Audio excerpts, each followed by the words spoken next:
Mr. Bell, you must remind yourself that not every woman seems to like to be repelled.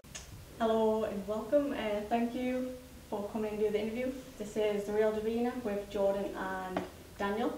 From the crazy comments you can sometimes tell, treat her like a lady and she'll be more than a friend. So how did the band form? How did the band form?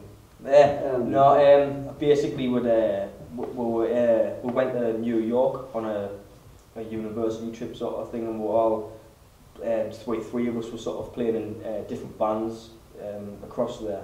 Yeah. And we were sort of just talking about how when we get back it'd be good to sort of do something a little bit different, and we'd seen a few different types of music going on around in like New York, like sort of jazzy music that was like quite sort of funny, and like we're like, oh, it'd be quite nice to bring that sort of vibe back over to England.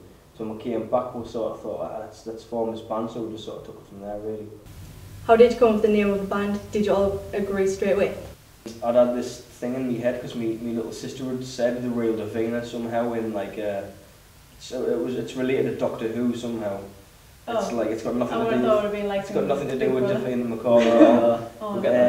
So it's like basically it came from this in a sentence that my little sister had said. Yeah. And that's something to do with David Tennant, and I was like, oh, The Real Davina, that sounds quite good. That like, and I'd had it in my head for like about 4 years. Yeah. And I told them like, oh, what about The Real Davina? And they're like, that's kind of like. That'll do. Yeah, that'll do. So we've just kept it from there.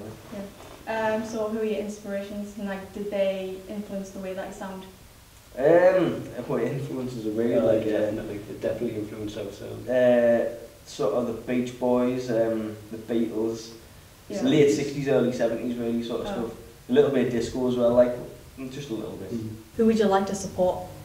No, really. Well, realistically or in a fantasy world? Fantasy world. Like who's out at the moment?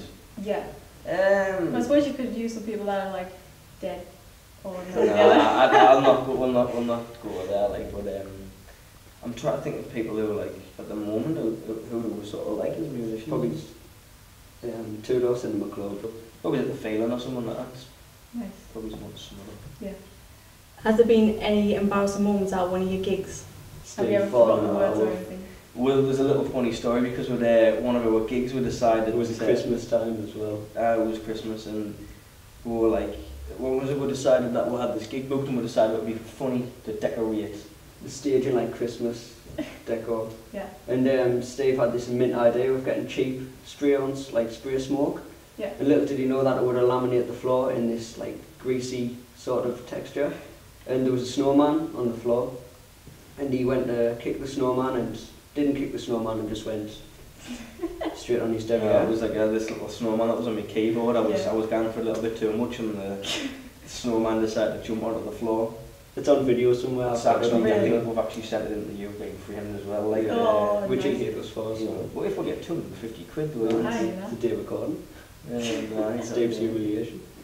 I heard that you just finished recording your EP. What can you tell us about it? It's at the moment it's a 4-track EP. Yeah. What we're trying to do is we're maybe narrowing it down to just maybe like the 2 best tracks on it, and release those whether as a CD format or digital download or something like that. And it's going to be more something just so people can listen to before we release our single. So we'll see where that takes us at the minute. It's just busy in the mixing process at the minute. So yeah.